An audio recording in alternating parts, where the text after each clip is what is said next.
part of Trump's appeal is this sort of no bullshit thing.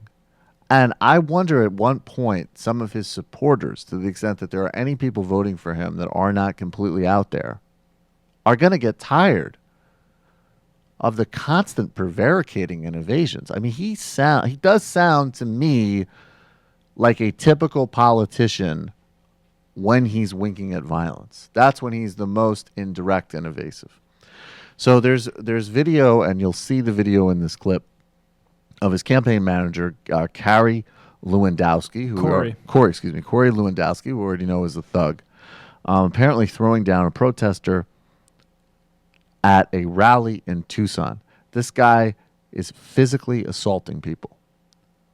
Donald Trump is asked about this by George Stephanopoulos, and I'm sure you will be totally shocked to hear that he doesn't condemn this.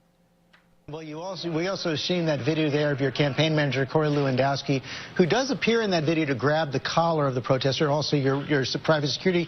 Why is your campaign manager out in the crowd engaging protesters? This is the second incident. Well, you know what? Because the security at the arena, the police were a little bit lax, and he had signs. They had signs up in that area that were horrendous, that I cannot say what they said on the sign, but the ultimate word, and it was all over the camera, and frankly, the television cameras can't take it, and they can't do anything about it, and I will give him credit. Spirit. Now, he didn't touch. He wasn't. Well, the video does show that he touched him. Your private security pulled him, but it does show he grabbed the collar. I mean, I give him credit for having spirit. He wanted them to take down those horrible profanity-laced signs. Look, these are disruptors. They go into a room with 20,000 people, or they go into a room with 6,000 or 7,000 people, and they stand up and they start shouting things. And at some point, somebody should say, I will say this, Sheriff Joe Arpaio in Phoenix arrested 3 people. As soon as he arrested those 3 people, everybody else immediately left.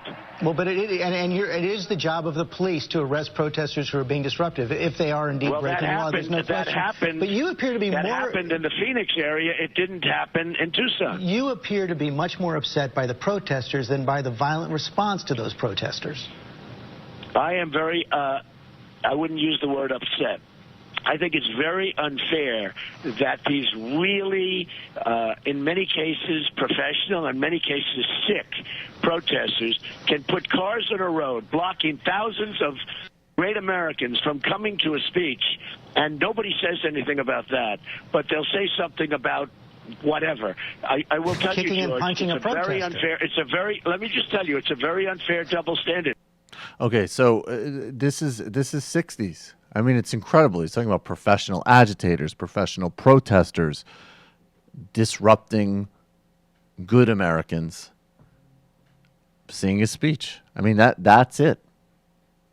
And thankfully, the demographic realities of America are different today. It's crazy because that whole thing about professional protesters was bullshit in the 60s, too. It was always bullshit. And you know, it's less and less of a surprise every day Donald Trump is out there that Roy Cohn was such an important figure for him. And I'm sure a lot of people know who Roy Cohn is. Those of you who don't, you should look him up. Hi, I'm Sam Seder, and this is an Ann Coulter doll. You should not be immigrating here. Yeah. Stay in your country and hate us.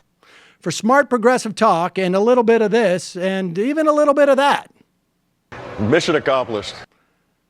Subscribe to our podcast, subscribe to our YouTube channel, and like us on Facebook to get some of our best video clips.